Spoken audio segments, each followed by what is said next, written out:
வணக்கம். மகர ராசி குரு பெயர்ச்சி பலன்கள் 2025. மகர ராசிக்காரர்களுக்கு வருகின்ற 11ஆம் தேதி 5ஆம் மாதம் 2025 குரு பகவான் பெயர்ச்சி பெறுவார். குரு பகவான் பெயர்ச்சி பெற்று அமருமிடம் ரணரோக சத்ருஸ்தானம். ரணரோக சத்ருஸ்தானம் என்றால்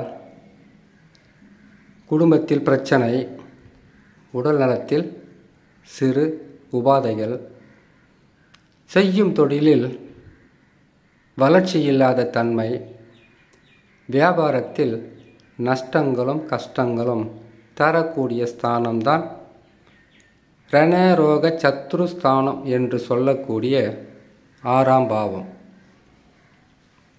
குரு பகவான் 6ஆம் இடத்தில் அமருவது என்பது மிகவும் கவனமாக இருக்க வேண்டும்.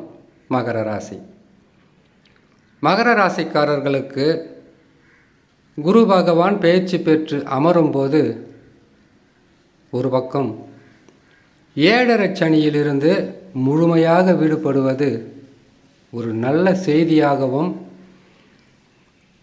உங்களுக்கு மிகவும் உயர்ந்த நற்பலன்களை தரும் என்று சொல்ல முடியவில்லை.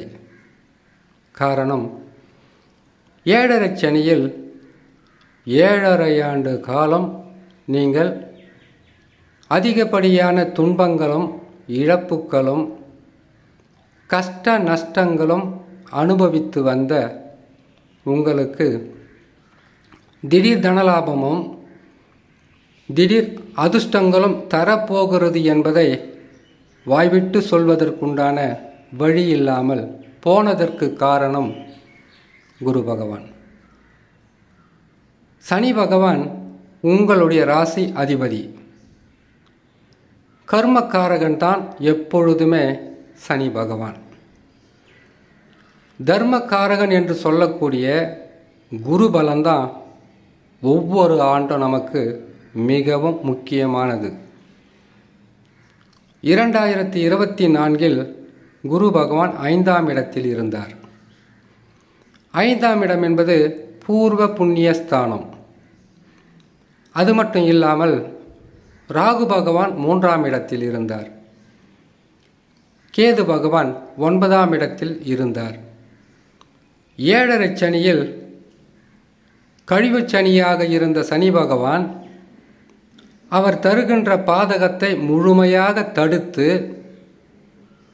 உங்களுக்கு நற்பலன்களை தந்து வந்தது குருவும் ராகு கேதுவும்.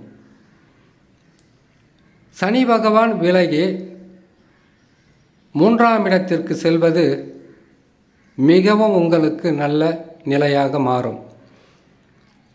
ஆனால் குரு 6ஆம் இடத்திலிருந்து விலகும் வரையில் கொஞ்சம் உங்களை நீங்கள் மனசுக்குள்ளே வந்து உங்களாலேயும் வாழ முடியும், உங்களுக்கும் வாழ்வதற்குண்டான வழியை கிரகங்கள் கொடுக்கும், இது கொஞ்சம் கெட்ட நேரம் என்று நினைத்தாலே போதும்.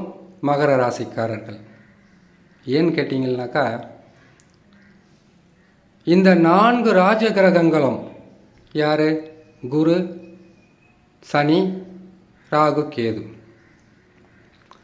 இந்த 4 கிரகங்களும் ஒருவருடைய வாழ்க்கையை புரட்டி போட்டு சர்வமும் தனக்குள் அடக்கமாக வைக்கக்கூடிய அமைப்பில் அமர்ந்துவிட்டால் மிகவும் கஷ்ட நஷ்டங்களை அனுபவிக்கக்கூடிய சூழ்நிலையாகத்தான் இருக்கும். இந்த 4 கிரகங்களும் நல்ல நிலையில் அமர்ந்துவிட்டால் வாழ்க்கை என்பது போராட்டங்கள் இருக்காது, துன்பங்கள் இருக்காது, வருமானம் ஒன்றின் பின் ஒன்றாக வந்து கொண்டே இருக்கும். உறவுகளால் நன்மை, நட்பால் நன்மை, சொந்த பந்தங்களால் நன்மை, கணவன் மனைவிக்கு நன்மை, மனைவி கணவனுக்கு நன்மை என்று நன்மைகள் ஒன்றின் பின் ஒன்றாக வந்து கொண்டே இருக்கும். ஆனால் குரு நல்ல இடத்தில் இருக்கும்போது சனி மட்டும் பாதகமாக இருந்தார். இப்பொழுது சனி பகவான் மட்டும்தான் உங்களுக்கு சாதகமாக இருக்கிறார்.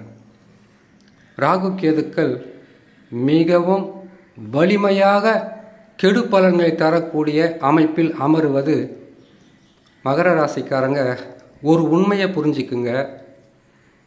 ராகு பகவான் 2ஆம் ராசியில் அமரும் போது திடீர் பணக்காரர்கள் ஆக வேண்டும் என்பது ஒரு ஆசையாக இருக்கும். அப்படி ஒரு ஆசை வருவதற்கு கூட காரணம் இருக்குது.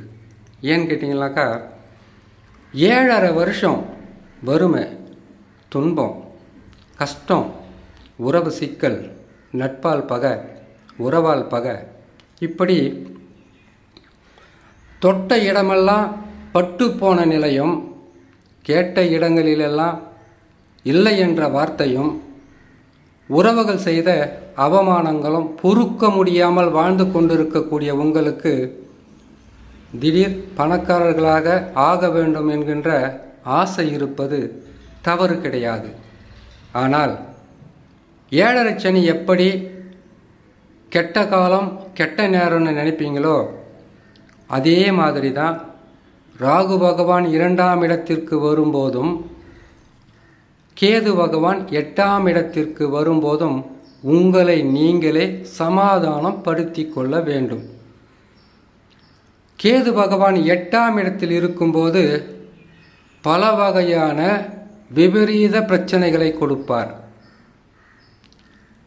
8இலே கேது வரும்போது உடலில் எண்ணற்ற தொல்லைகளை கொடுத்துவிடும். குடும்பத்தில் நிம்மதியற்ற சூழ்நிலையை கொடுக்கும். ஏன்னு கேட்டிங்கன்னாக்கா கேது பகவான் அமருவதோ சூரியனின் ராசி என்று சொல்லக்கூடிய சிம்ம ராசியில் அமருவார். இந்த காலகட்டத்தில் வண்டி வாகனத்தில் மிக மிக கவனமாக செல்ல வேண்டும் மகர ராசி.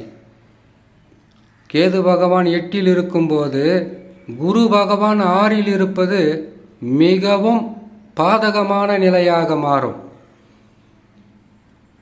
2இலே ராகு பகவான் இருக்கும்போது கொடுத்த வாக்கை காப்பாற்ற முடியாது. குடும்பஸ்தானமாக இருக்கக்கூடிய 2ஆம் இடத்தில் ராகு இருப்பது குடும்பத்தில் நிம்மதியற்ற சூழ்நிலையை உருவாக்குவார்.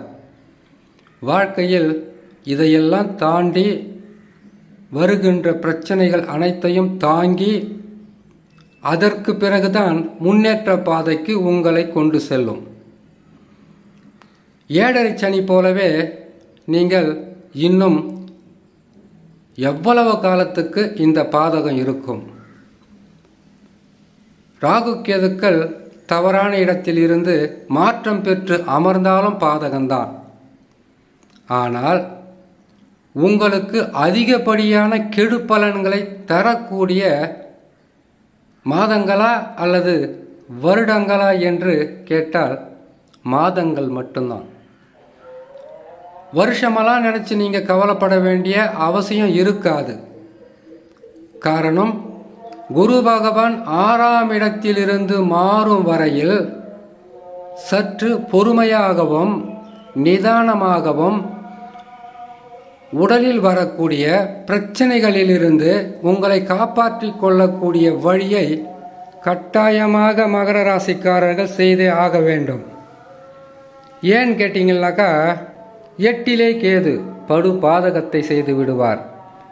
2இலே ராகு கொடுத்த வாக்கை காப்பாற்ற முடியாது குடும்பத்தில் சிக்கல்களை அதிகமாக உருவாக்குவார்.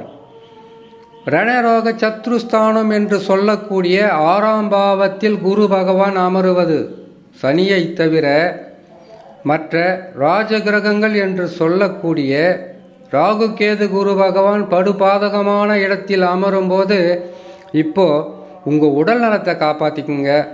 தேவையில்லாத பிரச்சனைகள் வீடு தேடி வரும். நோய் கட்டுக்குள் அடங்காது. பண விரயம் என்பது தலைக்கு மேல் போகும்.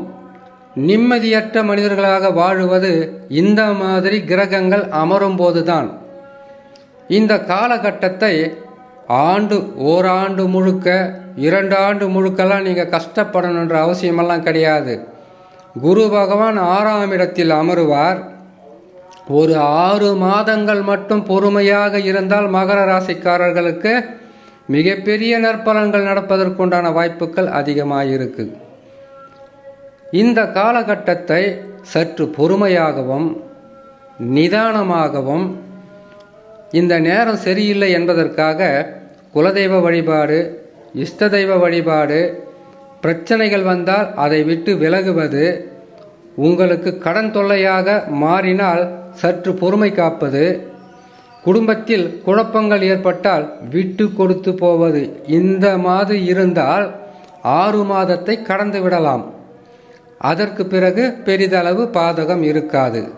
ஆகையால் மகர ராசியான நீங்கள் பொறுமையாக இருந்தால் எந்த பிரச்சனைகளாக இருந்தாலும் அதிலிருந்து மீண்டு வருவதற்குண்டான வழியும், தாண்டி வாழ்க்கையில் வெற்றி பெறுவதற்குண்டான வழியும் இன்னும் சில மாதங்களிலே கிடைக்கும் என்று சொல்லி இன்னொரு நல்ல பதிவில் உங்களை நான் சந்திக்கிறேன். நன்றி, வணக்கம்.